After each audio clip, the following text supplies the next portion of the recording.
Spera, and this is the iTechGear Weekly, episode number 100.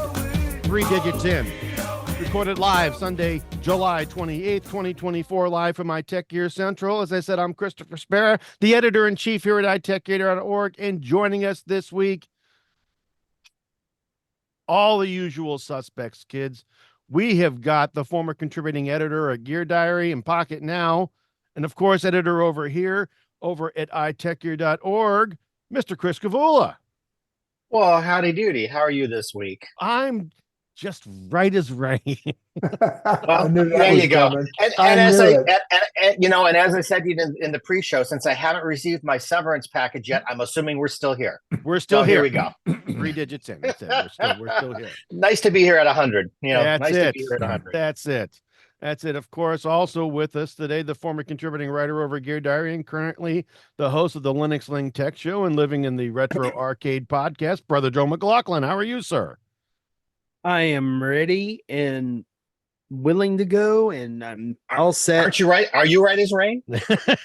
Not right as rain. No, I'm hoping there is no rain next Saturday. That's what I'm hoping, and it's not looking great because that's when I go to do 20 miles that's in the hike, woods right? of Southeast Ohio. Yes, that's the and at least for ready for these that. guys here, I'm going to be sharing my track via my Garmin Live Track. So you'll be able to see, and right now it's like 50% chance of storms that day, and I'm like, ooh. Well, that's still far enough out that could be totally that's wrong. 7 days, 6 days from now. That weather will change 5 times. Absolutely. I hope so. It'll be snowing by then. So. There you go. It says right. it's only going to be 83, which is better than it was today, 90. So, but taking it easy this week because that's going to be a heck of an event on my body. It'll be a doozy. Oh yeah, just the first of many, I hope. Well, last but certainly never ever least, the former co-owner of WUGNET Publications and of course editor here at iTechGear.org, Dr. Mr. Larry McJunkin. How are you, sir? I have actually been better, been fighting a little bit of a gastro thing, but I was not about to miss our 100th show. We are 3 digits in, kids. I mean, can you dig it? The past couple of years have truly been a blast, and Chris Spera, I personally want to thank you for having this idea. I'm looking forward to another at least month or 2 of it, if not about 10 more years of it. There we go. We are, I'm loving sharing the studio. They kick us off. Unless the internet kicks us off, we're in. We're in like Flynn. I'm telling you right now, this is it. So we're here, and that's it. Get used to it. One thing it won't have guardrails is us. Well, that's right. We need it. that is true, and that is the first story here in the Apple segment. Are the guardrails finally going up? And the guardrails I'm talking about and speaking to are, of course, those around AI. Apparently, this past week, an announcement made Friday morning, the White House has issued an executive order. Well, it's not really an order. It's more of an executive suggestion, I would call it. The Biden administration crafted and pulled together some level of guidelines for other big tech firms who have committed to the application and development of AI. This includes Alphabet, Amazon, Meta, Microsoft, and OpenAI. Those are the firms that have really sort of jumped on this train already. And they've developed some lines in the sand, if you will, that really 6 key, we call it, the order calls them tenants, right, for AI. Mm-hmm. And they are as fun. I'm just going to paraphrase these through, but to go ahead and get them out there. They're going to require that developers of powerful AI systems share safety and test results and other critical information with the U.S. government, apparently to prohibit the development of the Skynet, right? Standards, tools, and other sorts of things are going to need to be developed and test to ensure that the AI systems are safe, secure, and trustworthy. No Skynet, right? We're going to guidelines around protecting against the development of dangerous biological materials. So, you can't type into the prompt, please develop a biological agent that will kill the entire world in less than 2 seconds. Right? They're not going to let you do that one. All right. It will protect Americans from AI-enabled fraud, and establish standards and best practices for detecting AI-generated content and authenticating official content. It will establish advanced cybersecurity programs to develop tools and to find and fix vulnerabilities in critical software like the large language model, as well as the overall AI. And then order the development of a national security memorandum that further directs the actions on AI and security, which is all to say this is all fluffy, marshmallowy kinds of things that everybody is going to go ahead and say, well, sure, it'll be right as rain. We'll make it all work, and it's all going to. But everybody hasn't said that so far. The thing is, those few have, but right. Yeah. But the thing is that whoever wrote this, obviously found and shot, because there's not a tooth. There's not a tooth in those set of guns. I'm not sure. I'm not sure right enough. And we've certainly talked about this before. AI itself hasn't moved along enough that I don't know that you can put hard bumpers on it yet. You don't know what you don't know what to bumper. You don't know what to bumper yet. Yeah, you're still. Right. I think vague is all you can do at this point. Mm-hmm. But I'd like to add one thing. Going back to the day that AI hit the press, on day 2 on this show, we said what? What did we say, boys? We said bumpers. We need bumpers. We need guardrails. We need something. Said that on day 2. We also said we didn't know exactly what those would be. We made that comment as well. That is true. I don't think these have enough. They don't. It doesn't need to have a really. Doesn't need to be edged on both sides of that sword, but it does need to have an edge somewhere. All right. There's nothing here that is really enforceable. There's nothing here that says, hey, you're outside. You went past. Yeah, but because there's no one the administration can ask and get a good answer. And it wouldn't matter, again, who was up there. They're getting their advice from more politicians. And quite honestly, if it's just the administration saying, hey, these are the guidelines we think you should follow, until Congress passes a law, there's not crap they can do. Not a guideline. Anyway. Right. There's no legislation. I am happy they realize that we need guidelines. So. I think you got to start here. And I don't think this is a bad place to start, but I would like to see it become more fast. But I think this is a place to start. Well, see, I don't necessarily know that a presidential order is enforceable as law. Or government needs to be the one enforcing it. This should be Congress needs to enact a law. They have to actually pass legislation. A presidential order, right, is not legislation. It's not law. No, it's not. It's not. Absolutely not. But I don't think it's trying to be. I think that's part of the reason this is so vague. Right. And the other part of that problem too is even Congress doesn't have the knowledge needed to actually do this. No, it's only going to be driven by industry. I mean, so the industry needs to come up with it. Yeah. Besides the 4 people here, how many freaking experts are out there that they could tap? And I would agree in a lot of ways. As Joel just said, the expertise isn't there, so we kind of need the industry to step up and do it. The problem is somebody's got to watch the industry because historically, industry has not done a great job of regulating itself over the years in these different ways. They have not. I'm not industry. So how do you do that? But I'm not necessarily industry. All right. I mean, honestly, industry this, Jane. All right. Basically, what needs to happen here, and the thing is we have plenty of material. We do. Where that they could use as reference. Well, see, the thing is here is that we are editorial. We are editorial. We've been developing opinion on what's going on with the IT industry for more than 3 decades.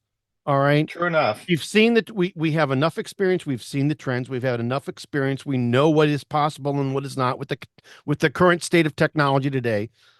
Nobody is coming down this far to find us. Nobody's coming down this far to get the opinion of somebody who is perhaps a member of the great unwashed and part of the salt of the earth that would go ahead and give them the information that they're looking for, unfettered, unfiltered, and straight and direct and true. Broader than this, though, even, I mean, let's face it, we all have or had jobs, and how often have you said, gee, if my boss would only have asked me? You know, nobody 3 times a day at least. Nobody higher up comes down and talks.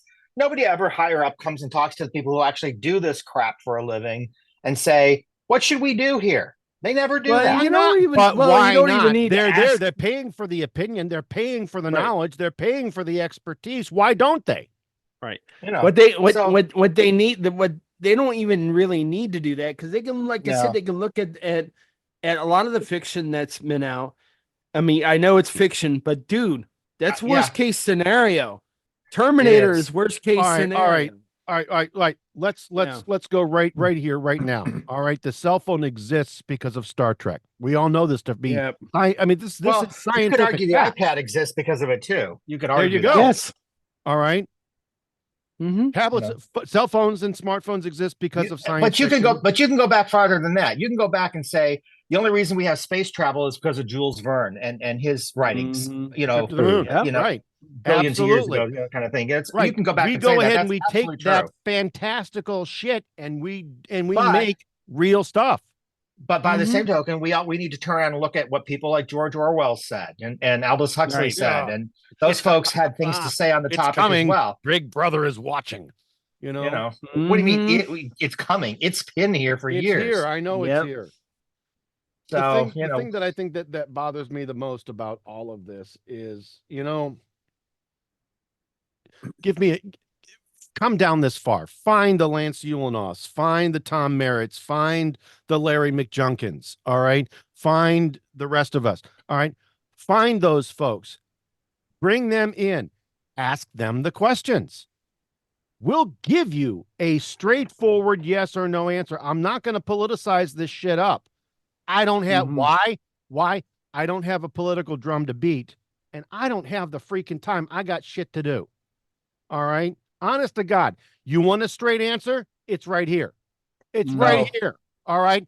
It's right here. So this is the start. So overall, this is the start to at least somebody higher up talking about guardrails, since the industry seems to be abandoning guardrails at the moment. So at least it's starting to come somewhere. And I guess that's something. Props and respect where it's due. Right? Seriously, at least something was brought up. Something was brought up. Something was put into place. It's not enforceable. It doesn't really provide any kind of a guardrail. I mean, it's not even really a sketch. It's a first step, though. It's a first step, but I mean, at a time where you have Microsoft and Google and whatnot all getting rid of their people who are and X too, and X and the list goes on. It's not a short list, and they're all getting rid of these IT people. company after IT company. Yes, everybody is on along the with downside their QM people. By the way, that's a whole nother conversation, but it's part of the same problem. They don't see the immediate me started. But they don't see the immediate value in those positions, so they've been cutting those positions.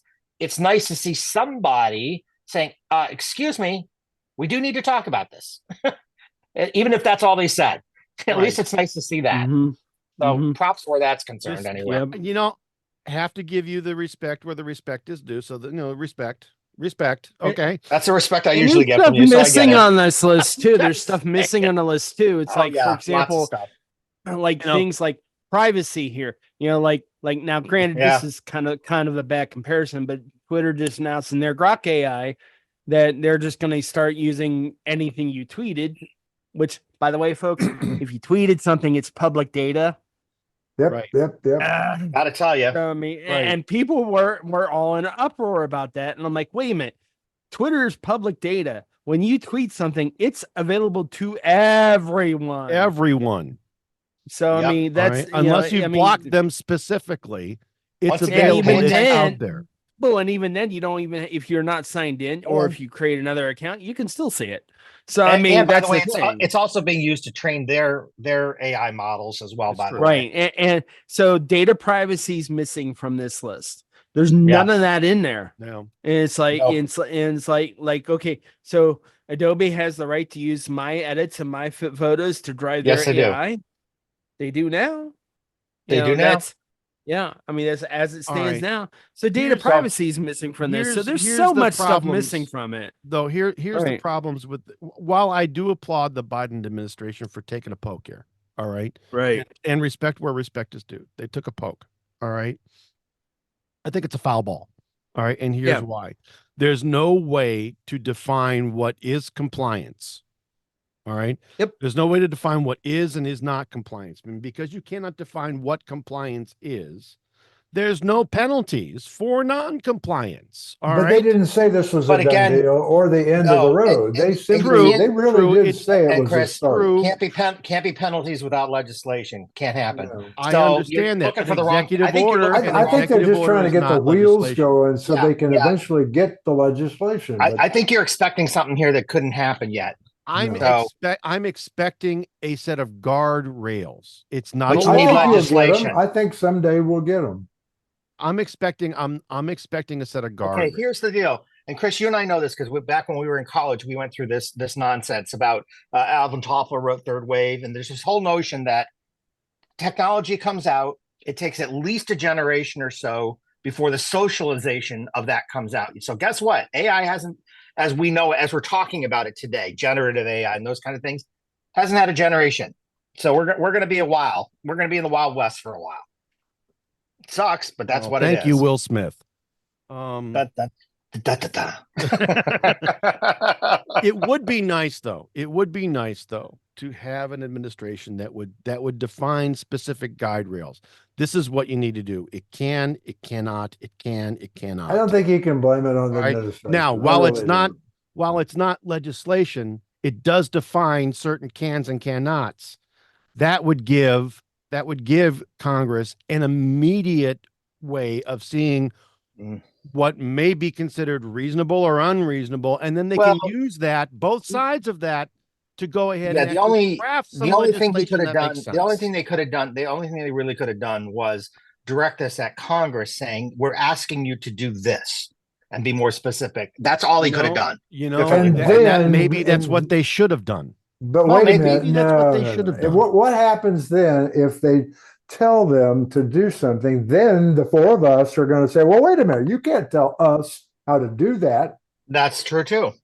Well, Google let me and just hear Microsoft are Congress gonna have, come but right Congress has the back. power.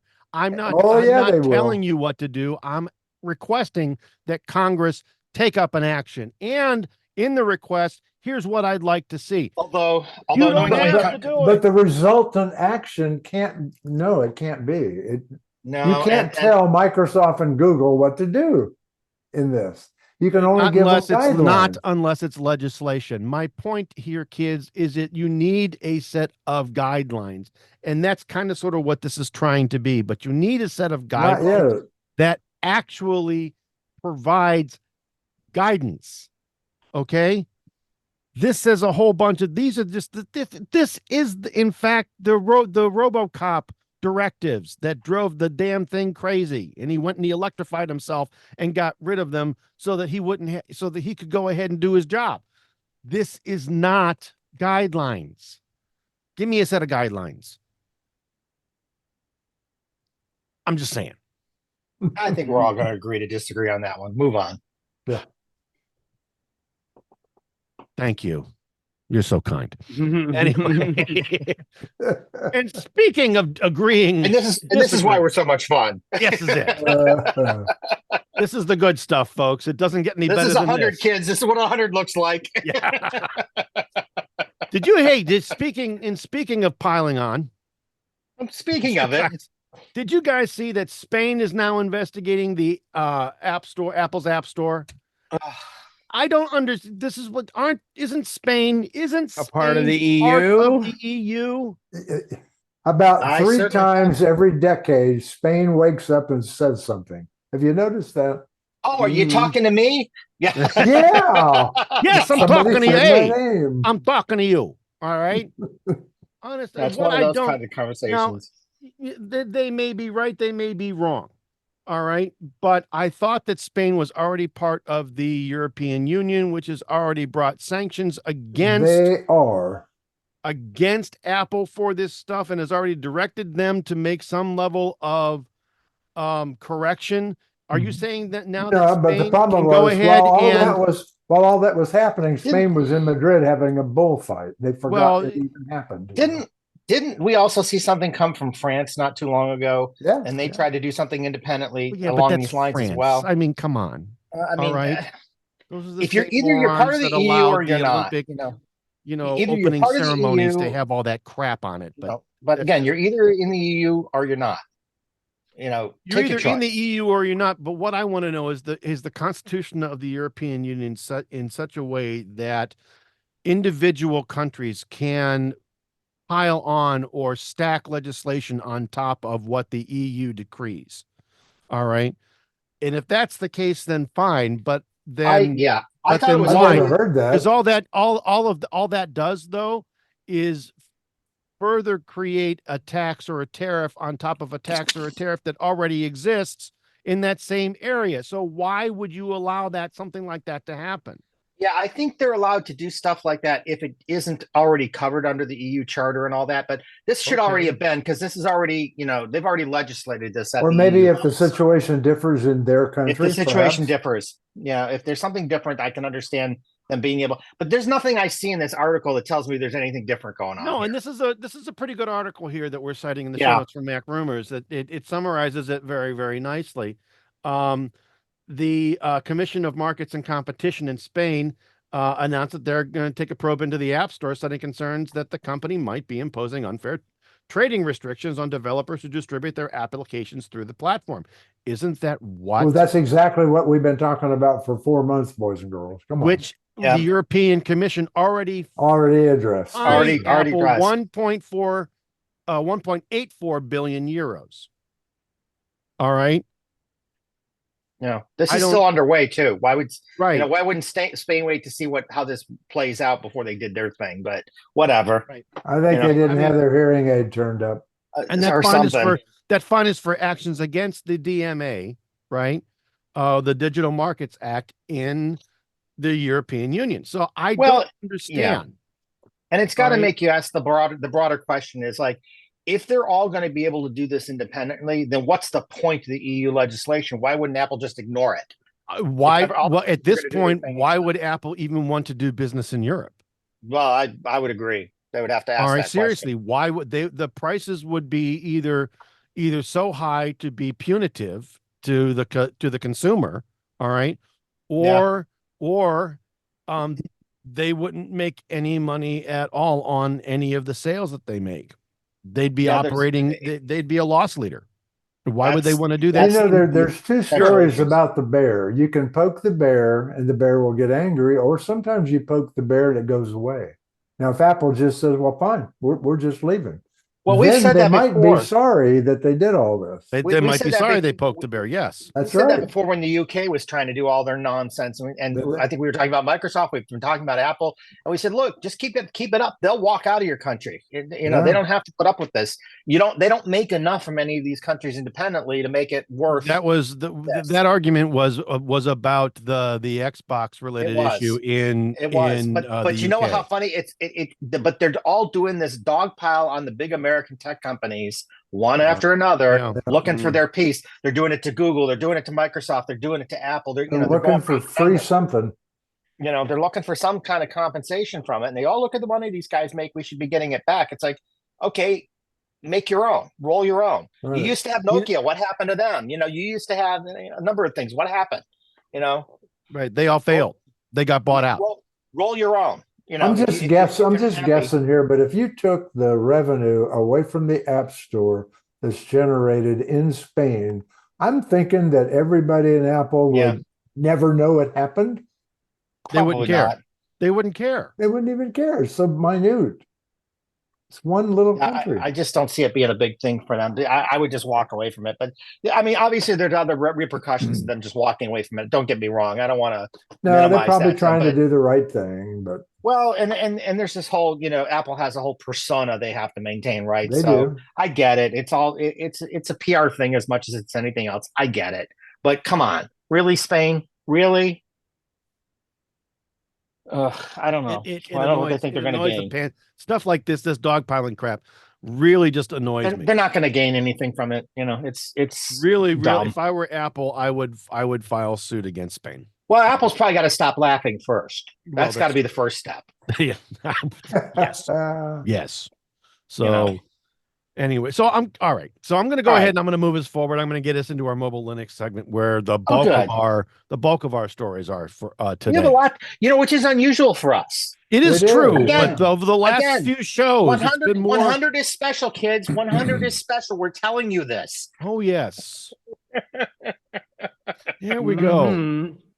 All right. So now, of course, the Raspberry Pi is mainstreamed, and I'm going to go to you, Chris. It isn't. It isn't. Well, the Raspberry Pi 5. We'll get that. We'll get there. Raspberry Pi there. 5 is now mainstream. So, Chris, I'm going to go to you for this. Yeah, I sent this to you guys earlier this week because it struck me. I was actually looking at Micro Center, and for those who don't know, Micro Center is kind of a big computer parts, kind of associated accessories kind of store. Like a bigger Best Buy. Yeah, kind of like that, but not quite as broad in scope as Best Buy. More computer focused, more computery. Yeah, but it's for a lot of us, it's kind of replaced what Radio Shack used to be, and plus a lot of other things.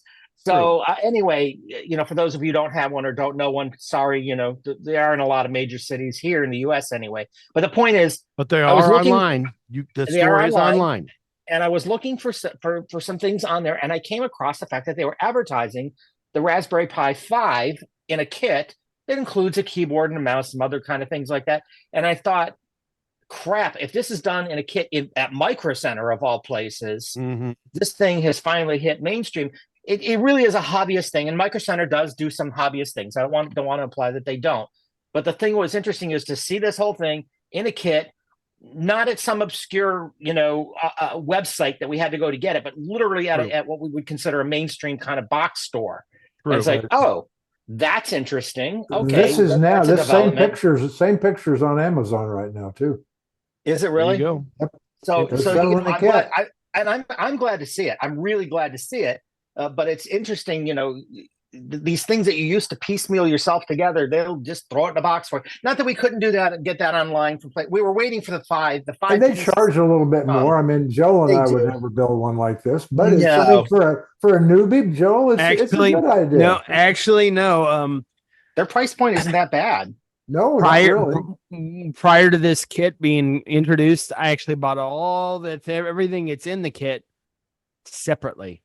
But you had to go through the effort of figuring out what that was. And what I'm saying is now somebody who may not be quite as tech savvy as you can now get this and go forward if they wanted. Honestly, it wasn't that tech savvy. I mean, you had to know which parts to buy and where to get them and all that kind of thing. They don't have to know that. This is just you literally can walk into you can literally walk into Micro Center without this being there.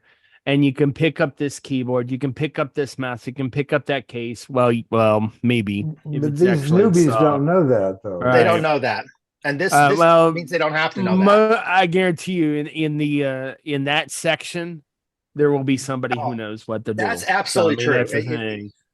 Yeah. It's a good idea, but these stores, frequent. All your geeky friends all go to this store. I guarantee you. Yeah, and not to mention the fact the salespeople are trained on these. The only thing it's really missing in this kit is a screen. But to be honest, is if you have a external monitor, which by the way is available for $60. A 7-inch Pi touchscreen LCD display. I wouldn't go with that one. Yeah, I wouldn't go with that one. I would go with something a little bit nicer, like the $80 screen they list on the same page. On the same page, which would also be nice. But the point is that you can get a full working computer, upgradable working computer here for under $200 that will stand the test of time. Yep. And I will say this kit is cheaper than like in the prior generations. Vilros had a deal where you could basically buy the Raspberry Pi 400 and plop it into this thing, and it has an LCD and basically makes it a fully functional laptop. But they also have done the same thing for the Raspberry Pi 4 too. But those kits are running, but the kit itself without the Pi for some of those runs between $200 and $250. Then you start, Why but then do you start that? getting, you start getting into Windows and Chromebook ranges. You know, it's like by that point, Yeah, if you're really, for me, this was kind of shocking to see how mainstream this had become. right. And I was glad to see it. I think it's very cool that I mean, that I'll it's say so easy. this. I'll say this. I have both my Surface Pro 6 and my Raspberry Pi 5 with the 8 gig. Basically, everything that's in this box sitting right to the left of me. The only thing that's different is I have a different screen. For now, I may be buying another one because I want to build something out of the thing. But I use it more than I use my Surface Pro 6. I honestly Actually, do. you can get a lot more than they're showing here, Chris. Up on, I'm Yeah. looking at Amazon. It's unbelievable. The Oh, same yeah. thing you see here, but it's got my God, it's got the cooler, the case, the power supply, the Absolutely true. everything. 129. Boom. Yeah. Yep. But Not my bad. point in this Star case rating. was to point out that this was done at a big box store, a general Right, big right. box store, as opposed to Right. Amazon, where you can always find some oddball things too. Right. But True, so true. this was, to me, was much more. Yes, Amazon is obviously everywhere, but the point I'm Yeah, I getting think at the is storyline is the I fact you can found walk it into at a store and buy this now. You know, I can Right. walk into a store and Yes. pick this up. Yes, You know, go down exactly. the street and just get it. That's Right. Sure. that I didn't expect, and I think that's great. I think that's awesome. Well, you know So- what isn't all that great? No, what is that? Well, at least maybe not for T-Mobile anyway. Ah, yes. Is the fact that there is now a class action lawsuit that's been filed against them. Oh, yes. Poor T-Mobile. This is, of Yeah. course, referring We talked to about this, what, a week Right. ago, 2 weeks ago, guys? When did we talk Right. about this? Right, it was about a week or so ago that if So let's you remind them what had- T-Mobile did. all right, so T-Mobile, right? Well, you go ahead. This is your story, not mine. So Well, so T-Mobile has they had this quote unquote lifetime price guarantee yes, that they offered. It wasn't across the board, but it was for certain services and whatnot. And now they've basically said, yeah, we're raising the price on it. Yep. That's the short form. And now Right. users have decided to sue them. There you go. That pretty much Right. sums it up. Right, But I mean, which we knew was coming. We It knew wouldn't that be a this was full coming. story if you didn't say how much they're actually raising it. It's not much. It really isn't. it's $5 And it's per line. still, it's $12 for my wife and I total in our whole, and my watch, my Mhm. Apple Watch, $12 total for the three things. But Right. the point is, it's still cheaper than Verizon's ever going to be. But This the point is is, true, they but said that's not. they said they I weren't know, going to I do that. know. That's the I know, problem. they That's said they not weren't how gonna much. do it. And That's you're the right. point. It It's doesn't matter cheaper, how much. You're right. It's cheaper, and you're right that it isn't a lot. But that's not the point. The point is, they said they weren't going to do it. Now they did it. And Right. True. Right. So now that's the problem. Right. So now the complaint, which was filed July 12th, has four named plaintiffs who live in New Jersey, Georgia, Nevada, and Pennsylvania. They are seeking to represent a class of all U.S. residents who entered into one of 7 different T-Mobile plans. Plans, right? All right. Mhm.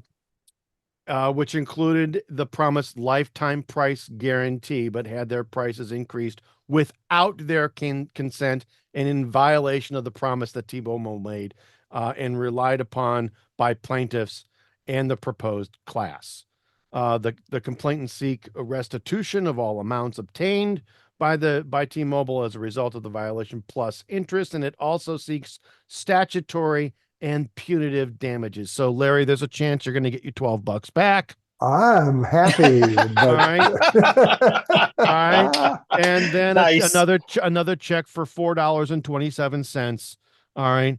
Representing the rest of the class. So you'll get But isn't T-Mobile $16.27 back. There you correct go. me if I'm wrong, but isn't T-Mobile's position on this that we said that based on the plans in effect then. Now we want to change the plan names and structures, and the new rates will be based on those. So that's their argument. That may be their arguments, but It won't fly. they cannot change your plan without your consent. That would true. be bait and switch. But what if they do away with the plan? Doesn't matter. You are grandfathered into that plan until the day you die or change unless there was some first. technical reason that they couldn't deliver anymore, Right. and something had changed in technology. I don't think they're allowed to do that. I mean, well, but I know I don't They're know. not. I don't know. But I They're know there not. was The some. I know there contract was that some you minutia. signed puts you Well, into that that was the plan in problem. perpetuity until you change, or Yeah. you cancel. But I know there's some gray area in what they said publicly in their advertising versus what's actually written in the terms and conditions that you agree to when you start the service. And that might give them some leverage. Gee, you needed to read that kind of thing. But in which case, if that's the case that it was included in there, then what that would mean is that the advertising was lying. The advertising was false. Either way, there's fraudulent advertising. So there's a problem either way. So, yes, so we'll see. do. It'll get settled. You guys know as well as I do. It's I don't care what happens to it. It's going to get settled out of court unless the lawyers at T-Mobile. Larry wants his $16.27. Just write him a check. The point remains, the fact remains that people belong to one of the major carriers for two reasons: it's price or it's service. If you give me a $12 a month wonderful plan and I don't have a tower that reaches me, I'm not going to buy it.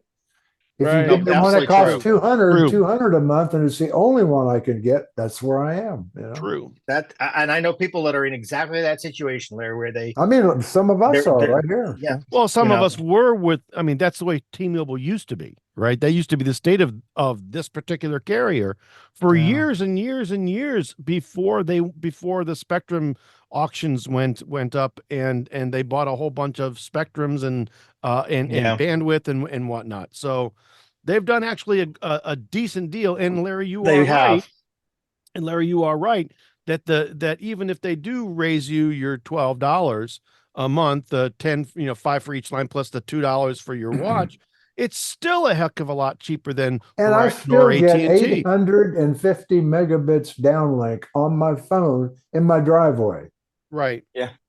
And I don't even on my T-Mobile device. I don't. Right. Not anywhere close to that. No. I'm right next to a tower. So that's why. Are you in your new location as well? No. I will go down. I went and took a speed reading down there. It's about 185. You can tell how geeky we are by the fact that we took a speed reading when we moved. Before I bought. It's funny how we do that. Oh That's boy. bad. So anyway. So it'll be interesting. It's coming. Just the T-Mobile plans that are affected by this are the T-Mobile One plan, the Simple Choice plan, the Magenta plan, Magenta Max, Magenta 55 Plus, Magenta Amplified, and Magenta Military plan. No, these are all plans that were designed, by the way, to service a class of people who could really not afford to have their the prices of their plans go up. All right. As an example, the 55 plus, the military plan, the one plan, those were all, these are all targeted and geared toward folks who are, I don't want to say on fixed incomes or limited income, but these are special plans and they should have been left alone. And a group that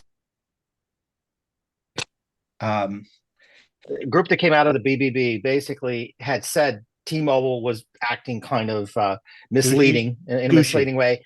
Douchey. And they asked them to stop it. And T-Mobile, as of last month, did stop the advertising on it. So there's some acknowledgement that what they did probably was douchey. Above board. It was douchey. At best. At best. So I'm just saying. Would that be the technical term for it? I just want to make that clear. Yes, yeah. Douchey. Yeah. Yes. Gotcha. So there we are. There we are, guys. So yes. I saw something interesting, and to move on and go ahead and move us into something else. I saw something interesting. Samsung went ahead and released their new foldables and their new phones for the year. Yeah. And Chris, you and I have been using OnePlus Open for quite a while. And we're very, very pleased with it. And somebody over at ZDNet wrote this, what I think is a really great article, and compared the Galaxy Fold 6 to the OnePlus Open. And they declared that the winner isn't necessarily the obvious choice, which I thought was pretty interesting. Samsung has been upside down, backwards, and sideways. This is their 6th generation vertically foldable phone. All right, that opens like a book and not like a compact or anything. And if you, from a spec perspective, and they've got a really nice table in the article that really shows you the main specs for this particular device or these particular devices. The Fold 6 does have a newer generation display, or not display, but processor. They have a Qualcomm It does. 8 Gen 3 as opposed to the Gen 2 in the OnePlus Open. All right. But the OnePlus Open has a same size but brighter screen, a 200 nit brighter screen, 4 more gigabytes of RAM, a total of 16 as opposed to the Fold 6's 12. All right. The OnePlus Open starts at 512 gigabytes of storage, and really stays there, where the storage on the Fold 6 is either 256, 512, or 1 terabytes. It has a larger battery, which a 405 milliamp larger battery. Mm-hmm. All right. The cameras are a little bit different, but I would still give the point to the OnePlus Open because they've got a better array of cameras overall, as opposed to what the Fold 6 has. I believe that the OnePlus Open has a better selection of lenses. And it starts $200 cheaper than the entry level Fold 6. And I would argue it has an easier to use outer screen, but I agree. It's certainly a better proportion for general use. I agree. So, but yeah, we've definitely both had our hands on both the Galaxy kind of format of things and the OnePlus Open, and I have to agree with you. You know, even though the specs, even though they're using the Gen 2 in the chip, yeah, it's one of the fastest Gen 2 devices out there. Absolutely. So the behavior between it and Samsung's Gen 3 isn't that different. And I would actually sort of put them somewhat even, because you've got 4 gigabytes less of RAM in the Fold 6, but you've got the better processor, so it's going to even out a little bit. I think so. Yeah, and the additional RAM in the OnePlus definitely helps. And I would argue it has a better multitasking system. So if you really want to get stuff done with it, it's actually more functional in a lot of ways. Whereas the Samsung approach isn't wrong, but it's a little more, I'm going to call it traditional. It's different and more traditional. Yes. Yeah, it's the way that a lot of people did it. And so the model that OnePlus did was actually quite functional. So it's interesting to watch. I still think it's still probably the better folding device out there right now. We'll see.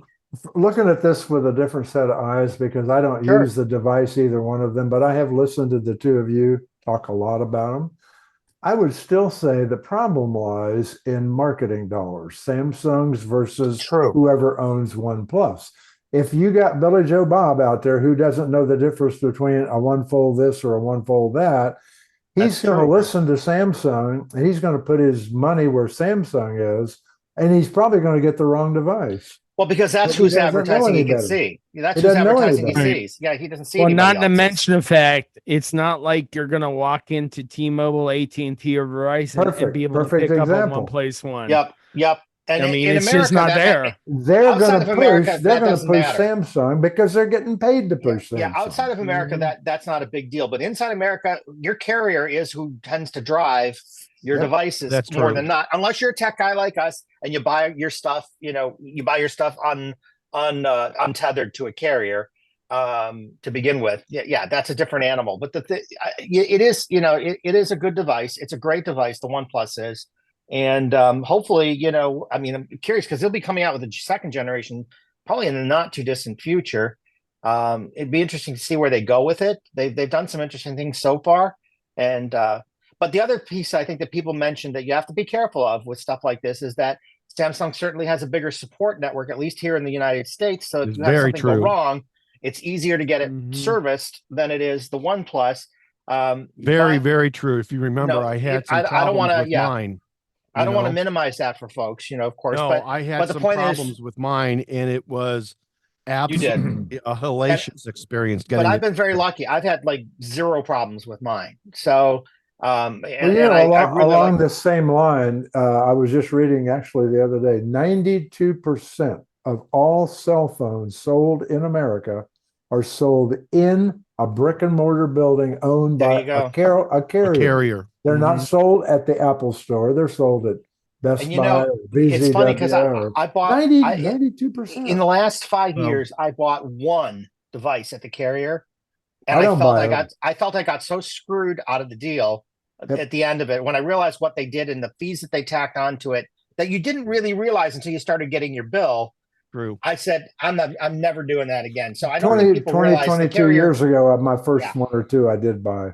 Me too, way back when. You have to also understand that most of the folks that are buying cell phones today, all right, whether they buy them directly from Apple or whether they buy them at the brick and mortar store, they are buying them tied to a specific carrier. It's a contract. It's a financial if you don't thing, buy it at Samsung, Yeah. or if you don't buy it But even Apple, if you buy it at Apple, but even if you buy it from Apple, you don't have to buy it tied to the carrier. You don't have to, but most of them do. But now Apple offers their own paid, installment plans, and they never used to. That is correct, but they're very particular about. And that's the key, Larry. Who actually gets on the iPhone upgrade program? I think the reason people stay with it, I think it makes them stay with the carrier as well. But I think the reason people keep buying these phones from the carrier, at least in the United States, is because of our payment plans, our optional payment plans. We don't want to pay for it all at once. And unless somebody like an Apple offers a payment plan, we don't want to cough up $1,000, $1,500, $2,000 right out of the every pocket time we want or need a phone. Correct. Yeah. So it's easier to pay that, extra $20, $30, $40 a month or whatever you're paying for your phone. And most of them don't charge you interest, so it's not like they're gouging you. They're just. But the fees are interesting. If you look at your bill, there's some interesting side fees, and the way that they choose to charge you actually does end up costing you quite a bit more than you think it does. Probably right. Yeah. So there's some tricks. There's some tricks going on there. You gotta kind of watch it. Right. So it'd be a good topic for another time. Right. It really would, guys. It really would. It really would be. But and sticking with the smartphone theme, apparently Google has hobbled the phone for the Pixel 9 Fold, but did they do it on purpose, Joel? I don't know if they did it on more. So tell us. Yeah, I don't know if they did it on purpose. But the specs have been leaking out for all the Pixel devices that they're going to announce on the 13th of August. And right now, a lot of the stats are good. Like all three have the G4 chip in it. All three have excuse me. The Pros, the Pixel 9 Pro and the Pixel 9 Pro Fold have 16 gig of RAM. The Pixel 9 Pro has a 42 megapixel front camera, and the Fold only has a 10 megapixel camera. The rear camera, on the front. Well, all right. The other side, the Fold has a 48 megapixel, and the Fold has the 48. The Pro has the 50 megapixels. So, and not to mention the fact the ultra wide and the telephoto on the Fold are only 10.5 and 10.8 megapixels. So this just confirms that the Fold is probably not going to be in my pocket when I come to go buy my Pixel 9. The first generation Fold had similar issues, I would say. So, for example, they were a step behind on the processor, first of all, on the first generation, and the camera wasn't quite as good on the Fold as it had been on the current other Pixel devices at that time. So it was a good phone. It's still a good phone, but it was slightly behind the other one. So to me, this isn't a new thing. Google did that the last time around too. So, okay. And not to mention the fact that, by the way, kids, if you look at reviews on this thing already, I say reviews, but I really mean previews, people kind of looking at it. It looks a lot like a OnePlus Open, at least in its format and its structure. I don't know why they did that. And I don't know if they had help from OnePlus making it. I don't know what the story is, because Google usually partners with somebody to help build the the device. But no doubt, it would be interesting to but see I find it if Oppo, who owns OnePlus out of China, is actually making the both the Galaxy Fold 6 as well as the Google. I don't know who's making it, but I do know they usually partner with a hardware partner somewhere, you know, to get this stuff done. Sure. But it's just, and I kind of agree with Joel. I don't know if it's deliberate. I don't know if it's due to limitations in the format, that they just don't have the space to do the bigger, better. Yeah. My biggest disappointment, and Joel, I think you heard me mention this a week or so ago when we first started to see these leaks on this thing, is that I don't like the fact that on the other Pixels, the camera bar goes all the way across the back. Right. And on this one, it's only partially, which means it's going to sit terribly on a desk. It's just like an iPhone does if you don't have a case on it. Absolutely true. And it's the same thing though with the iPhone. But the difference is, Chris, is that on an iPhone 15, when I put that silicone case on it, it doesn't seem to do much to the bulk of the device. When I put a case on a Pixel, if I got to put a case, it's big enough to cover that lamp, and that thing's already thick. It's going to make it a brick. It's pretty dang big. It makes it pretty big. That's the problem with foldables and cases in the first place, but this is going to make it worse. If I have to put a case on it to level it off, I agree. That frustrates me.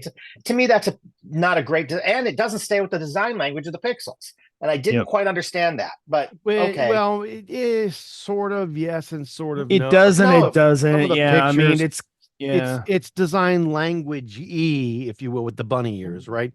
But it doesn't have that all the way across, sort of. But the Pixels since the 6 have kind of had it going all the way across. So to me, it was actually thought to be, hey, look, at least if it's going to be angled when it sits on a desk.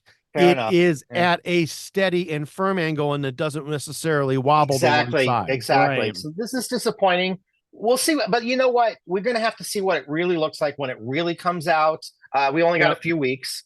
Right. We only got a few more weeks, and we'll see it. Right, because it's supposed to come out. It's supposed to be introduced on August 13th. August 13th, right. So when's it going on sale? Anybody know? I think that's a good question. Same day. I thought it was the same day. I thought it was the same day. Wow. They've really and I know. And earlier. I know that, and I've been seriously looking into this, but they are also doing the SOS satellite for I think the first couple years for free. And I'm doing some compare. That's also a good question. I don't know. Joel, have you dusted off your credit card? I wouldn't use a credit card anyway because I'm going to go through Verizon. But still, I mean, you know what I meant. And that's the other thing too. I'm exploring these. I'm doing some more investigations into what are the benefits of the SOS satellite phone deals and a device such as the Garmin InReach, which is more of. The hiking community is heavily invested in the InReach. A lot of folks use it. There's a lot of benefits to using the InReach versus using the SOS phone deal. Right. Like for example, you can add insurance. I think you can still add insurance on your InReach plan for SAR. So if you actually had to come and pick you up, and that's the other thing too is the Expedition plan, which is the highest plan on the Garmin InReach, is $79 a month. If you go on the Freedom plan, there's a yearly plan, but you have to cough up all that money up front. That's $50 a month. And the thing is a lot of people got to remember that the InReach, even though the hiking community and a lot of outdoorsmen love that device, you can use that when you're driving your car. I mean, there's nothing stopping you from using it. Like if you get disabled on the side of the road, and they'll be able to get you assistance faster. The satellite stuff in these phones, they're very compelling. A lot of the response times in the videos and research I've been doing has been they've been faster than the InReach response. So sure. That's a compelling reason to buy one of these over just a plain phone. So let me jump back to the Pixels for a moment. We know that the announcements on the 13th of August, they will be available for pre-order by the end of the presentation is what they've said. Okay. Mm-hmm. Yep. So I assume that means they're not going to be in the store on that day. No, they won't be in the store, but it'll you be can short, but it'll purchase be them quickly that after. day. Correct. So I just Right. wanted to clarify that. I read that on their site. So it's worth noting. Right. Yep. Which is kind of cool. It So I is. want to go ahead now and I want to move us to our Windows segment, but I'm going to do that right after this brief message. 100 episodes. The iTechGear Weekly has more than 100 episodes. We've been doing this, oh my goodness, for almost 4 years. And to be very honest, the iTechGear Weekly needs your help. We need your subscriptions. We need your donations. Anything at any time would be very much appreciated. We need your help. I will tell you that I am about $3,000 a year in on site maintenance as well as show maintenance. And while we're not really going to stop, we really do need your help. Any kind of donation that you can go ahead and provide to us, either through a Patreon subscription or directly to the site via my personal PayPal, Chris at iTechGear.org, would be greatly appreciated. You can subscribe to a monthly newsletter for just a small amount every month at www.patreon.com/iTechGear. If you do that, you get a summary of all of the shows. You get a summary of all of the articles that we post with direct links to everything that happens on the site. Boy, we've had a great time over the last 3 years and change, providing everyone with the steps and procedures needed to make technology all that much easier to understand and use.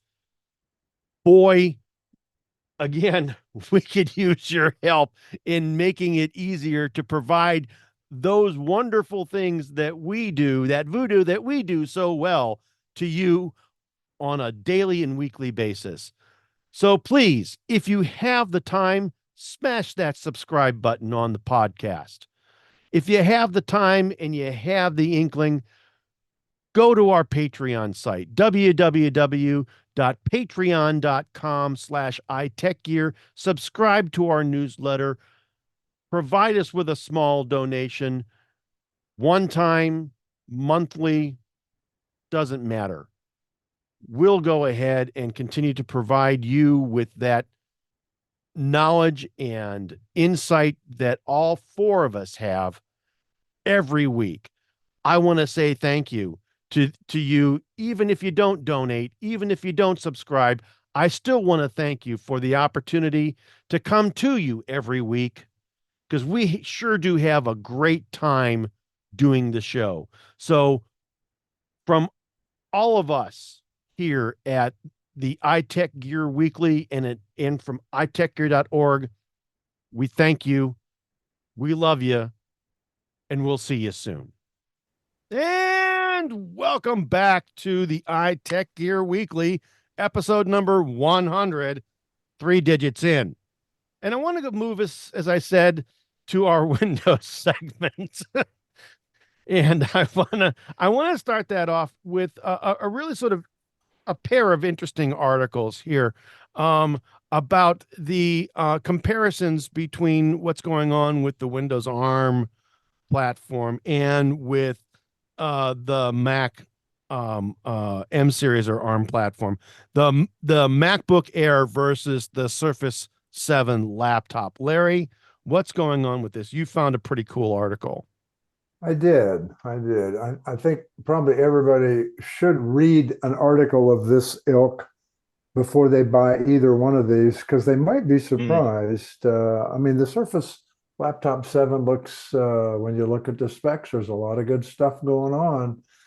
But anyway, unlike every Forbes article ever written, I'm going to go straight to my conclusion about the hardware and the devices, and we'll bypass all of those inline ads. All the fluffy stuff in the middle? Yeah. Okay, yeah, give me. Anyway, Give me the straight poop here, Larry. Come on. I mean, no, this is a simple statement, but I hope it kicks off a little lively discussion. I'm sure it will. Oh, if you know us, it's going to be lively. The MacBook Air absolutely costs more than the Surface Laptop 7. It does. And it has way, way, way fewer ports. I mean, that list goes on and on and on. It's got two. But no matter how 2 ports, that's all. 2 ports. 2. It's still, I think, hardware-wise, it's the smarter choice between the two. And it's true, the Surface Laptop 7 represents this huge jump for Microsoft in their hardware lineup, their laptop lineup. They finally delivered on the vision that they promised everybody years ago. While the Surface Laptop 7 hardware does live up to that promise, it's still about software. It needs a little work. The software that backs the M series chip, it just can't be beat after only 4 years. I mean, I shouldn't say only 4 years. They've been a hard, long 4 years. But Chris, can you tell me what you think about this comparison here? I have to agree with you. But even going back to when Apple released the M1s a few years back now, I think that was when, Chris? That was 2020. February 2020. I bought the M1 the minute it came out. And when they released it, that translation layer, that Intel translation layer, worked virtually flawlessly from day one. Rosetta 2.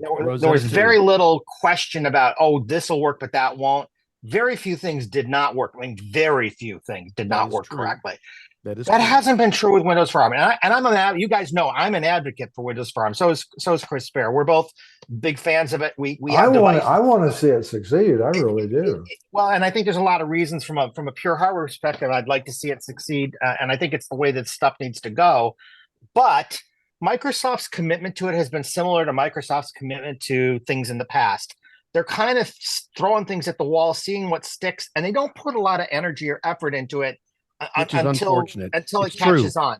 That's true, but it's unfortunate happening. And so far, most of the effort, and you'll talk about this in the other piece you're going to talk about in a minute, Larry, is that most of the effort seems to be coming from the vendors making stuff, not from Microsoft itself.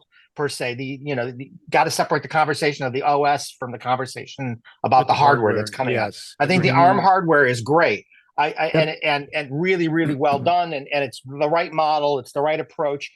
They could tweak it a little better to make it more competitive with the Apple products, but in some ways they're better, in some ways they're not better.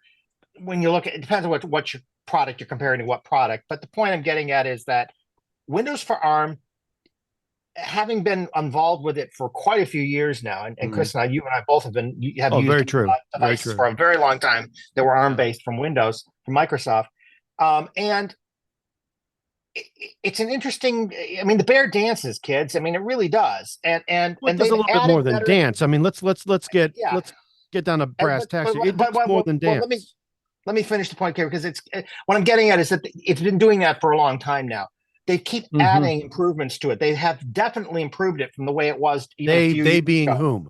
They being Microsoft. They have improved the x86 emulation. They have improved the x64 emulation. They didn't used to have x64 emulation at all. They added that to the mix, and so a lot more apps run today and run without challenge than used to. A lot. And a lot of the mainstream stuff does run. Yes, but where is their biggest challenge? Where's their biggest challenge? Well, here's the holes. The holes are in drivers. Drivers is a huge hole. And what I would call system level things, system level utilities, VPNs, some security stuff, those kinds of things are still kind of Drive cloning utilities like Macrium Reflect, which is a huge anything one. That's system level. Anything that's system level will not work. If anything that requires any kind of system level driver support is going to be hard pressed to work on the ARM platform. And so there's challenges there. There's also challenges Again, that all stuff has to come to, and you can't get there until you have things like, I don't know, developer kits, which haven't been available. I mean, developers have been hard pressed on the to get. Microsoft side. Yes, On the Microsoft correct. side, they haven't made them available. Correct. So it's not that there's not ways to get there, but it's not what it should be yet. So they probably should have fleshed some of that stuff out better before they made this big mainstream announcement. They've been having ARM devices in the Surface lineup for a while now, but this is the first time they've kind of gone what I would call full mainstream on that in the Surface Pro 11 line. And they really should have had some of the ducks better in a row before they did that. They really should have, because now all they've done is, I still think it's a great great bunch of hardware, and we'll talk more about that. But I do think that they kind of shot themselves in the foot once again, and kind of they made that leap to the boat that was pulling away from the dock, and they just slightly missed it. Now, they got their shoes wet. They got their shoes and socks wet. Yeah. Now, will they be able to recover from that? I don't know. I mean, I hope so, because I think some of these devices are very impressive. But I'd like to see it, and I'd like to see it succeed. And I do think that for a lot of mainstream people that are running Office, that are running web browser and running email, they're never going to have a problem, But you got to have that weird, obscure printer driver. Guess what, kids? You might have a problem. Or weird monitor driver, or weird audio driver. You may have some issues. You may have some issues and problems. Ultimately, I do think that it's going to succeed. However, to get back to their biggest problem is going to be that development level kit that you were talking about.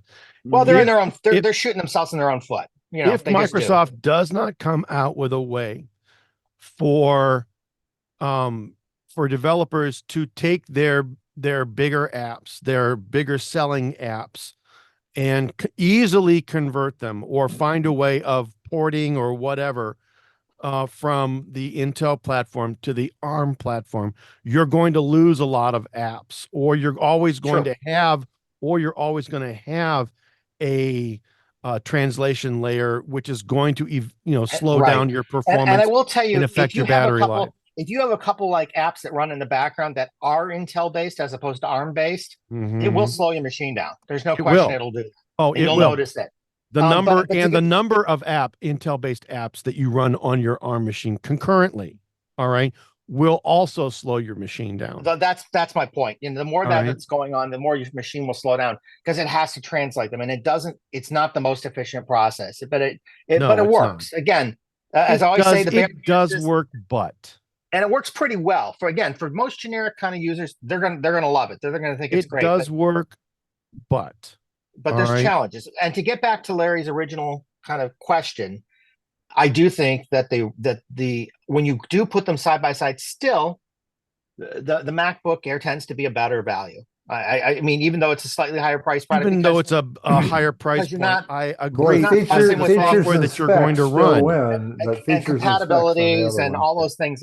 The software you're going to run is going to work more and provide the performance that you are more expecting. Right.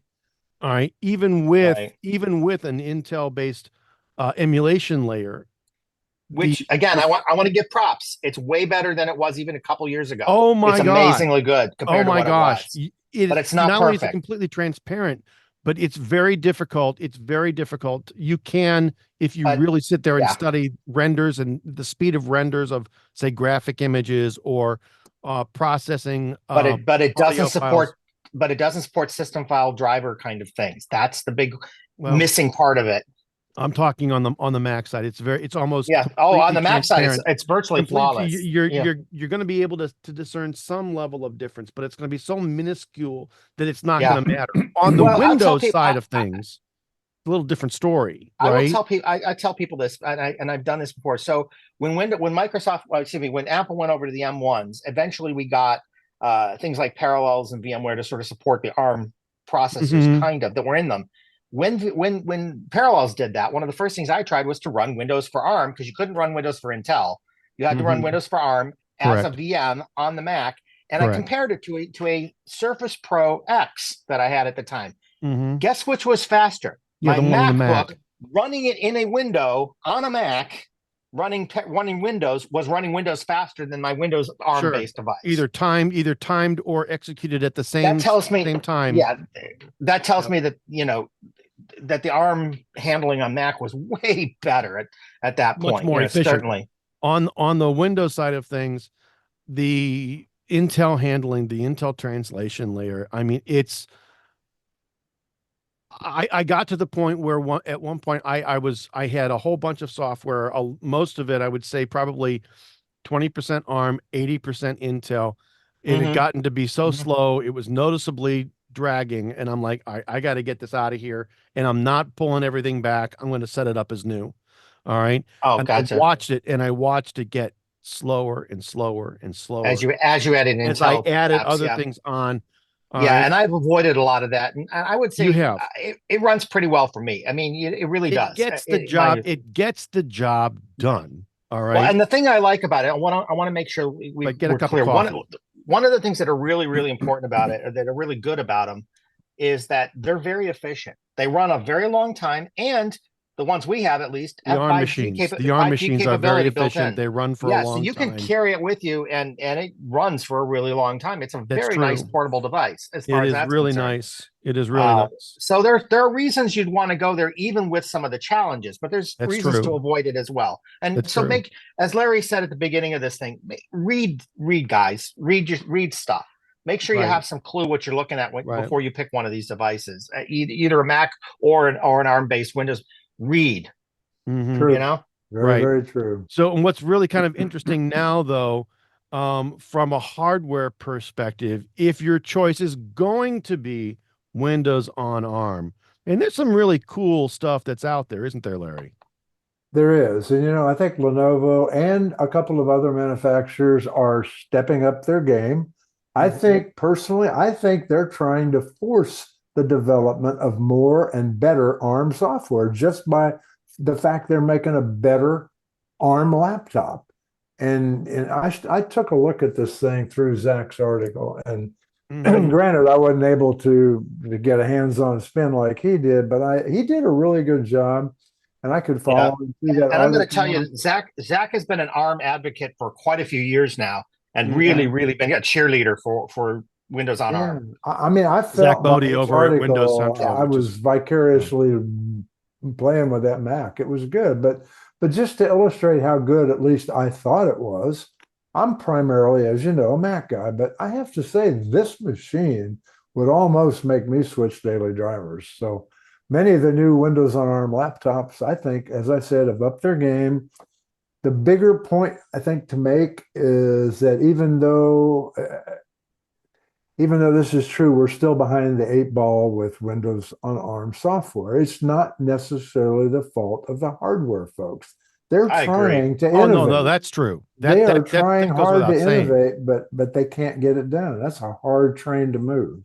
And that's that software development kit that Chris and I were talking about before, right? Right. And the machine that we're sitting here talking about, the one that Zach Bodie over at Windows Central really kind of got into, is the Lenovo Yoga Slim 7X. Zach Bodie, right? Yeah. Right. So that's the machine, the Yoga Slim 7X, which and I like the way that this particular article is set up. They give you the TLDR up at the top here. And to be honest, I mean, the cons that they are citing, all right, here is really related pretty minuscule, really. I mean, to be very, very honest, he's saying that the hinge creaks, the speakers are just simply okay for laptops. Well, they're all okay on laptops. None of them are. That's what I'm saying, right? And the hinge sometimes creaks, right? And he's saying that Windows on ARM still isn't entirely perfect, but that again leads back to that whole software development kit thing that we were talking about. It's not as easy for Windows developers to develop ARM native applications. I would tell you, if I was to get another one, an ARM device, because again, I have a Surface Pro 9, which I like a lot, the 9 5G. If I were to get another device right now, that Lenovo is probably the one I'd be looking at the most closely right now. Right. Well, it's Chris, you made a really good point. Very affordable. It doesn't have the best best of the three levels of It didn't do the best processor in it, and I wish they had, but neither did Microsoft though. Neither did Microsoft. No, neither did Microsoft. The one who actually has the best processor in it right now is Samsung, believe it or not. Yep. But when you look at their benchmarks, they don't have the best benchmarks because they have other things kind of hobbling their performance. They got other stuff going on. That's a trade-off. But so maybe how you mix those things is more important than what you're mixing. Absolutely true, and I think Lenovo has done a good job with the things that they chose to put in there. They've done a very good job of optimizing it and making it work, picking a great screen. I wish they had picked a different trackpad than they had, but minor stuff, guys. It's all minor stuff. If I were to get one, that's probably the one I'd consider. Although I want 5G, I'm hoping they release a 5G version soon because I'm waiting for 5G before I jump versions again. You know what's really very, very interesting? 20 or so years ago, back in the day, Lenovo or ThinkPad, the ThinkPad brand was actually owned at that time by IBM. And IBM. They were the bomb. Having a ThinkPad, all right, was really the best computer that you could buy on the market. Lenovo picked them up and the quality took a big dump. Then they brought it back though, Chris. They really did. This is exactly where I'm going. Well, this is exactly where I'm going. You look at where they are today with the platform that as it is now, and with the hardware components that they have available, they have really ratcheted that hardware. That's what I use. I have a ThinkPad 32 gig i7, and I'm telling you what, it's a nice machine. Never missed a beat ever. Let me make something clear because we really didn't say it in this, but the article that we're referring to, the references to the Lenovo, the Slim 7X. That's the model we're talking about here. Lenovo does have I believe they do have a ARM-based ThinkPad version out there as well. It's a little bit more expensive, but I believe they do. And if you look on Lenovo's site, I believe there was an ARM-based one in Lenovo. I'm going to learn to talk one day. Lenovo's website that actually offers it, whether it's actually out now or about to be out. I don't know which it was, but I did see it on Lenovo's website. So they did also offer under the ThinkPad moniker. Yes, but this one, the Yoga Slim 7X, is really very affordable. Right. They've got it at Best Buy for $11.99. They've got it at Lenovo USA. Yeah, Chris, it's the ThinkPad X13S. Right. Yep. Snapdragon Gen the point 3. Is the 11. So the at $11.99, I believe it has. Is it 16 gig and 512 gig? Is that the specs on it? There are you can go. What I want to point out to is if you go to Lenovo's website and order it, because you can't get this at Best Buy yet at this point. But if you want more memory or you want more storage, you can get that at Lenovo, and it's really very, very, very reasonable. I think it's less than $200 to tack on that kind of stuff.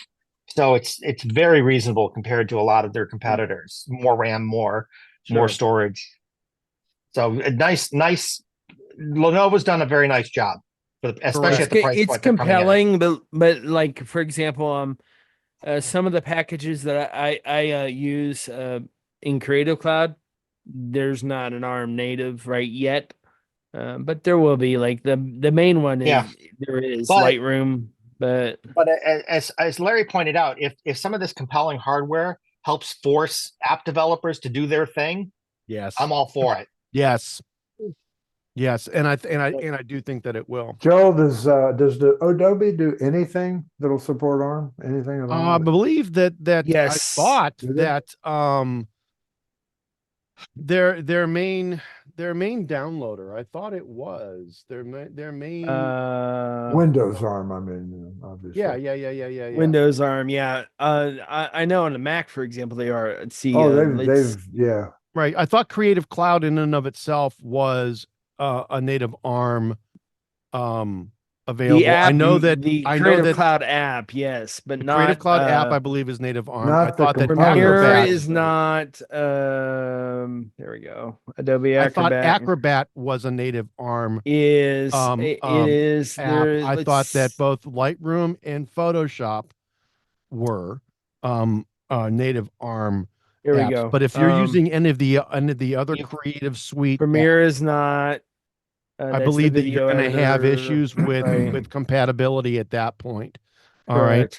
But I believe their main apps, Creative Cloud in general, their downloader, Photoshop, Lightroom, and Acrobat, I believe, are all Windows native ARM. So I think you should be okay. Anyway, but that's just me.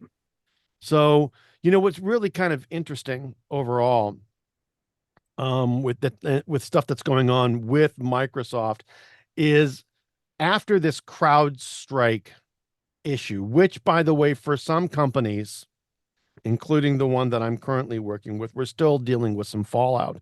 There are still issues and problems that are being experienced by a number of different businesses.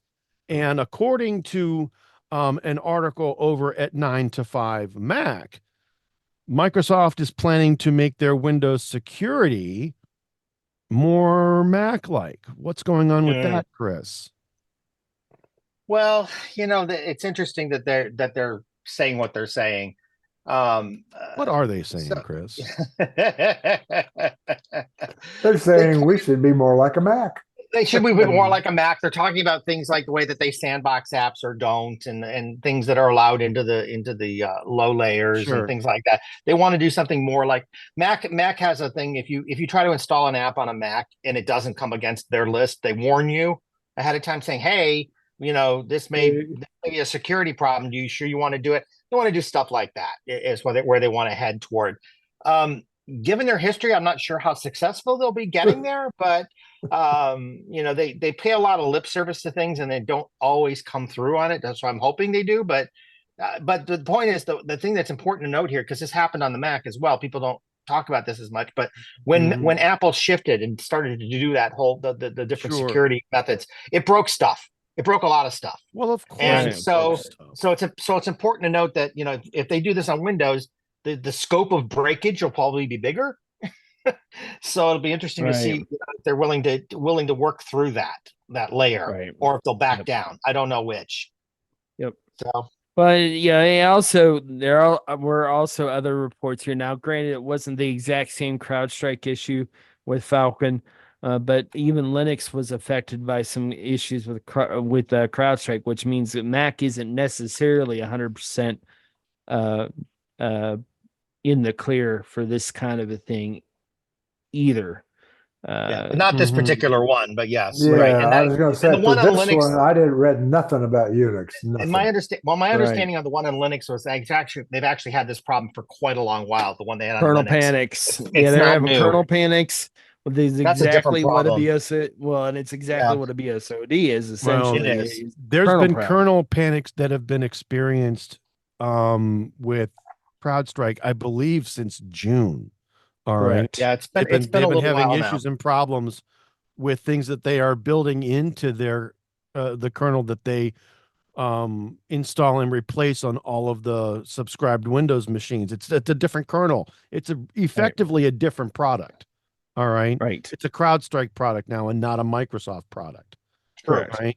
So basically you're effectively running an alternative version of Windows when you do that. When you use CrowdStrike, you are not running mainstream Windows. You are using an alternative version of Windows, which is important to know and understand. Mm-hmm. All right. Yep. Among other things, yeah. I mean, the other thing too is CrowdStrike has, why did they choose to go with this kernel level driver to do what they need to do? Is there a different way? Maybe that's what CrowdStrike needs to do as well. So, I mean, because now, granted, Microsoft allows it, so yeah, fair enough. Well, and that's I think that's the argument we made last time when talking about this, is that yes, CrowdStrike created the problem, but Microsoft allowed that problem to happen by having a poor design. Yeah. Right. So I understand why Microsoft's reacting to this, because they do have some culpability in all of this.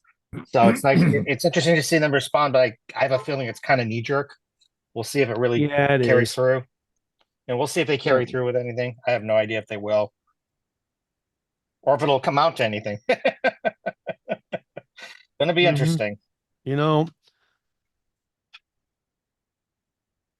This whole cottage industry around extending the life of the platform over and above what Microsoft has decided to support, and I'm speaking specifically to Windows 10, if I would, if I were Microsoft, I would pull an Apple. All right. And just say, you know what, kids, not supported. You can't run it on your, cannot run. It's not Windows. It's not genuine Windows any longer. All right. And so therefore you're going to have all these problems now with genuine Windows issues, genuine Windows account problems, et cetera, et cetera. I would say that, you're out of luck. All right. You want to make certain that you've got a Windows license. Well, now that you've got a different kernel, it's no longer your license code no longer works. All right. That's that's where I would go with this, to get them to stop it, because honestly, companies need to come up to a supported level of service. Yes. All right. They do, but here though, I mean, I understand why they're doing it. I understand why that's an important point. I don't agree with it. I think there's a problem with this. But that's how they've made their market too. So there you go. But the Falcon issue wasn't strictly Windows 10. It was all versions of Windows. So I mean, did that come into play here? Not really. I mean, but again, I agree on so it's OS Windows support, 10, it's Windows 11, Windows 10, Windows 11, Server 2019, Server 2019. Was it Server 2016 as well? I don't remember. In all the versions of Windows Server, etc. I think that Microsoft should revoke all of them. You're running CrowdStrike. You're not running a genuine Windows product, and therefore your the driver. Your license code. Your license code is no valid. I would just block the driver. You want to? I mean, I think this is a problem. I think this is a huge problem. All right. I don't understand why. I don't understand. See, I understand why if you're doing this on Windows 10. All right. Because it's no longer actively being supported with new features and whatnot. All right. It's support only, and then it dies in October of next year. It's still secure. We don't know the fine print, though, Chris. It's still security until October of next year, and then it is done. Yeah. But they are no longer supporting Windows 10. CrowdStrike is a security product, so not I surprising. understand that, but CrowdStrike will keep it going. All right, with security updates after that. Microsoft will not. All right, but we're not there yet. I can understand it for Windows 10. I cannot understand it for Windows 11. All right. I don't understand that. You're getting the security updates now from Microsoft. Next year, for Windows 10, I can see, you don't want to move off of the last version of Windows 10. Okay, fine. CrowdStrike is the way you go. I don't see it now for Windows 11, but that's just me. It is just you. Move on. No, I'm kidding. Thank you. In fact, I think I will move on. I think you will move on. There you go. And this week, I'm very excited about this next segment, our tip of the week segment. You've been excited all show, so this is great. Hey, he's 3 digits in. I'm three digits in, baby. Exactly. See, look how we bring it back together. That's it. We cycle them all back. So the tip of the week segment, iTechGear was founded on with the intent of making technology easier for everyone to use and understand. This team, these usual suspects, have dedicated their writing careers to this specific purpose, and every week we're going to come back with a Windows tip as part of the iTechGear Weekly, authored by one of our experienced editors. Questions, requests, comments, suggestions, you can send all of that to tips@itechgear.org. And this week's tip, kids, I'll tell you what. You.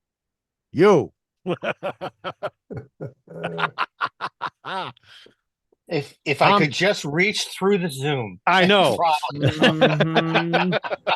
This week's tip is being provided by Chris G. So go ahead, dude. It's all you. So it's really kind of an add-on to the conversation we had last week in our tip of the week segment, where Chris showed you, he talked about how we get paragraph marks to pop up in Windows, Word for Windows and Word for Mac for that matter, and where menu that's hiding under, so you could delete things like page marks, page breaks, things like that a little more easily. That feature is also available in the iOS version of No. Word. It is. It is. So if you have an iPad and you're trying to use it as your main driver computer and you're working on Word, you can actually do it there. It's in a little different place, but it's there. So I wanted to talk about where it is on this And platform, how to where you find activate it, it. and how to activate it or deactivate it, as the case may be, if those Sure. marks annoy you. So when you're looking at the main screen and you're editing and whatnot, you'll see at the top, you see some menus. You see home and insert and draw, layout, review, view, and references. You want to go to the home menu, which is the one that tends to show you your fonts and your font sizes and italic and bold and some basic features like that. If you go to the right hand of that sub bar that shows up that has all of those kind of font things in it, there'll be a paragraph mark. It's the third one from the right. It looks like a paragraph, a little paragraph mark at the bottom, a right corner of it. And there's a drop down arrow for that. And you'll want to drop that down. And at the bottom of that list, there is a thing that says paragraph marks. It literally just says paragraph marks, and that will turn them on or off. And at that point, you can do what you need to do, just as Chris said before, to delete or remove or change whatever you need to change. But this will let you see the marks much more easily, so you know they're there and you can work with them, just like it does on the desktop version. Cool. It does this. It's just in a slightly different place on the iOS version. That's all. This is such a deal. I want to point that out. I just wanted to point that out. There's another way to do this in some cases. So there you go, guys. Love it. Gotta love it, right? Gotta love it. Such a deal. Very, very nice. It's a little thing. So there you go. And I'm certain that Chris will be happy to go ahead and write that up for us. So you say. Yes. And I want to go ahead now and move us to our pick of the week segment. And again, I want to remind everybody that our picks are usually typically hardware, software, and other items of interest that we've individually purchased and that we actually do use and we like enough that we want to recommend them to you, our growing listener base. These are not paid advertisements or items that we have any kind of affiliated marketing with. If they were, the editorial policy over at iTechGear.org indicates that we have to disclose that up front. These are really just things that we bring to you at the end of each show. Why? Because we like you. 3 digits in. Yes, we do. So, Joel, you've got the pick this week, dude. What is it?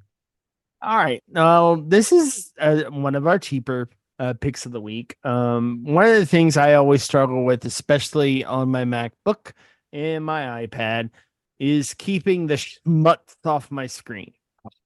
Well, my phone too, probably. But so today's pick coming in at it currently says $7.99, but it ends in, let's see, 5 hours. So for if you guys can get it for this, but honestly, I have not seen it for under $7.99. What am I talking about? The YTT touchscreen mist cleaner. So what this is a little, it looks like almost like a spray bottle, but the outside of it is basically wrapped in microfiber. Ooh. So you just spritz it on the screen, swipe, and then the screen is nice and clean and streak free. And you don't have to carry anything else other than this. Nope. You schwitz and wipe all in one. Yep. And the great thing here is the little bottle that has the cleaner in it. You can take it out, and for $4.59, you can get a 50 milliliter refill bottle to refill it. Can you rewrap it with clean microfiber or wash this one or what? That you can't, but then again, it's only $8. That's true. So I'm probably gonna buy a couple more of them over time, just so that I have, I might just stick one and just leave it in my laptop bag. Maybe stick one, put it in my Osprey Stratos 24 pack. By the way, review gonna come after the hike on that. Nice. But but this is just a real handy thing I have. It's permanently at my workstation, and by the way, it cleans my standard MacBook screen just fine. If you go with the newer one, The one with the matte finish, I can't recommend it for that one. Because I think, don't you have to have the special screen might be for the new I one? think you do. I you think do. they Matte say finish. you do, so they So, probably any are other right. laptop that has I would say glossy screens, this would be fine with. I'm not so sure. I haven't tried it on a matte screen yet. Like I have a matte screen on the laptop I'm sitting in front of right now, which is my Asus Republica gamer laptop. But I like this thing, and they're not the only version of it. Like there are other versions of this. Like if you plug it into Amazon, you'll see this. This is definitely one of those things that probably was drop shipped from AliExpress. Like for example, you can find it for $6.99 and different colors too. Nice. Same thing, So, probably. Pretty There much you the go. same thing. They've Yeah, got a so 2-pack. There's a 2-pack in that list Yep. also Yep. for $12.99. You know what? Yep. It looks like a lot better deal than I got on my Apple polishing cloth. Yeah. But you know, Just saying there, Larry. You know, and I actually learned about this by watching Quinn on Snazzy Labs. He had a segment where he did stuff similar stuff to this, and so I liked it enough. I ordered it, bought it. I got mine on Prime Day, but it's been the same price ever since Prime Day. So I'd say go out and get a couple of them. My wife really needs one. She seems to have the most filthy screens. I should get her one. I think it's a great idea. I wish I knew what was in the liquid that they're using for their spray, though. But other than that, it really looks like the same. And let's see if it's the same as what's in the, I don't know if this is the exact same. They probably checked it out. They wouldn't sell something that was going to pit up an Apple Retina display, I don't think. Yeah, it would be foolish to. It's fine on mine. You know, the refill spray says it's okay on computer screens, phone screens, iPad screens, and camera screens. So, you know, and that's a pretty wide gamut too. Most of your cameras, like I know my Sony camera, it's got a glossy screen on it, but some cameras have the matte screen. So I have not run into something that this won't clean. So nice. But yeah, I like it. And it's cheap. Yeah, $8 is probably one of the cheaper things we put on here. So absolutely true. Well, stocking stuffer thing. Yeah, I like that. Yes, it's perfect for that. Yeah. There you go. Yep. Well, alrighty then, kids. That is the show. This has been the iTechGear Weekly, episode number 100, 3 digits in. Recorded live Sunday, July 28th, 2024, live from iTechGear Central for Mr. Chris Gavula, Brother Joe McLaughlin, and Dr. Mr. Larry McJunkin. I want to say, hey, we will see you all next time.